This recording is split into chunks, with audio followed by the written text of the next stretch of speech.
Hey guys, welcome back to my channel. आज हम जा रहे हैं होनहेड। ये एक गांव का नाम है जहाँ पे एक बड़ा सा वाटरफॉल है। और आज हम जा रहे हैं पूरे फ्रेंड्स, हम लोग का एक ग्रुप है। यहाँ केशकल के ही फ्रेंड हैं, हम सब साथ में जा रहे हैं। ये जो वाटरफॉल है ये जंगल के बीच में है और यहाँ जाने का जो रास्ता है वो बहुत अच्छा है, आप देख ही रहे हैं वीडियो पे। और हम आज जा रहे हैं स्कूटी से, तो आइए आपको हम होनहेड घुमा कर लाते हैं।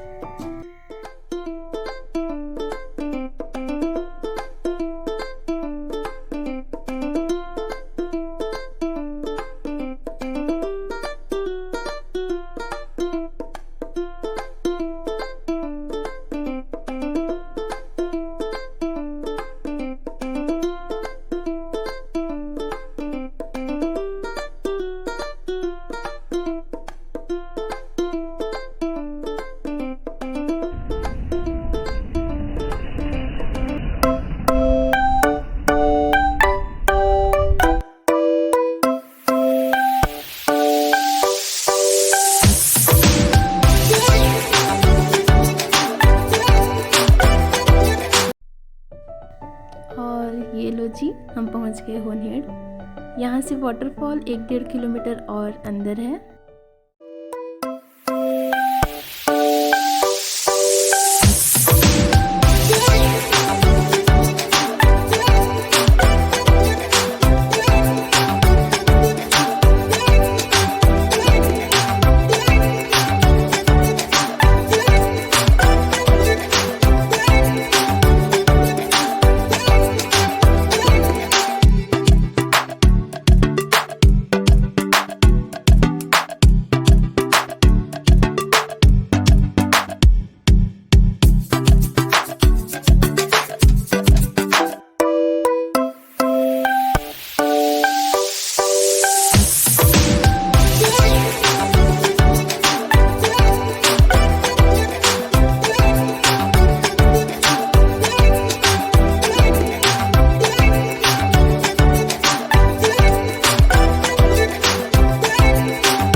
ये जो रास्ता है जहाँ से हम झरना तक पहुँच पा रहे हैं ये अभी बना हुआ नहीं है, यहाँ पे काम शुरू होना है। तो हम लोग यहाँ पे देख संभल के धीरे धीरे से उतर रहे थे ताकि गिरे नहीं। अगर गिर गए तो सीधा दांत नाक कान सारे फूट टूट जाएंगे।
तो दोस्तों, आप लोगों को मेरा ये वीडियो कैसा लगा कमेंट करके ज़रूर बताइएगा। और अगर आप लोगों को मेरा ये वीडियो पसंद आया तो लाइक कर दीजिएगा और मेरे चैनल को सब्सक्राइब कर दीजिएगा। Thank you so much.